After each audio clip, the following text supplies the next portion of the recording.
I am to report on January 2nd. At the time that this incident occurred was about 3:30 p.m. in the afternoon. Okay, on January 2nd, 2024, I have to film this testimony with my ears plugged because of motorcycle gangs and everything else that's on the roads, and they're incredibly loud and it's unforgettable. I will never forget being in Washington, D.C. All right, so when I went into the extra room around 3:25, excuse me, a terrorist jumped in. You could hear it loud and clear through a hole they carved in the wall. You heard him jump in from the room next to the one over mine, okay?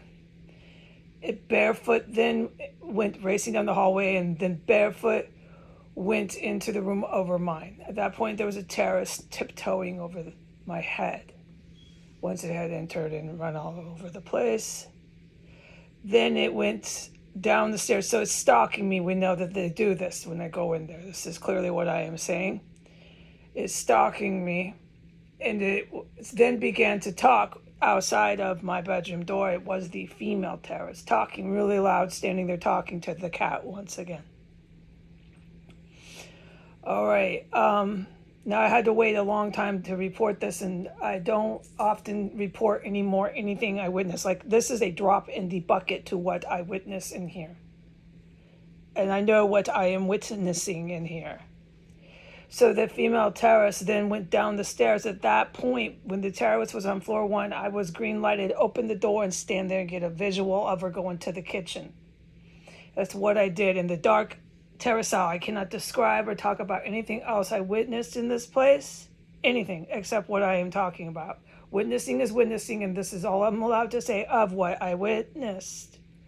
At that point, when the terrorist saw me, she gave me the middle finger with fury and rage. The rage was just, her face was shaking. I can't describe it. Shaking is the only word I have. Anger, so much anger in face.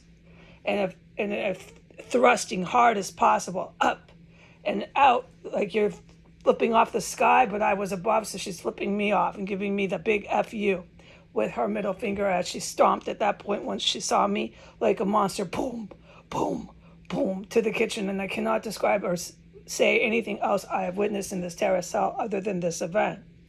Then the terrorist came back up, hoping that I would be on film clearly and obviously, and did a diatribe tantrum of how her and the male ISIS terrorist have told me to lock the front door and how I am in psychosis and I am bipolar.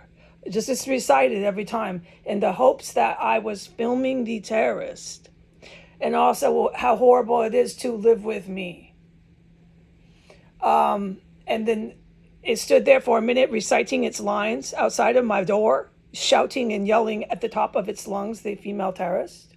Then stomped loudly and barefoot back up to floor 3, where it then disappeared as it went down the hallway into the room back there. They're using the rooms facing S Street and the room next to the murder room as their entrances in and out. And I don't got to tell the good military any of this. What I'm supposed to do is say I witnessed it.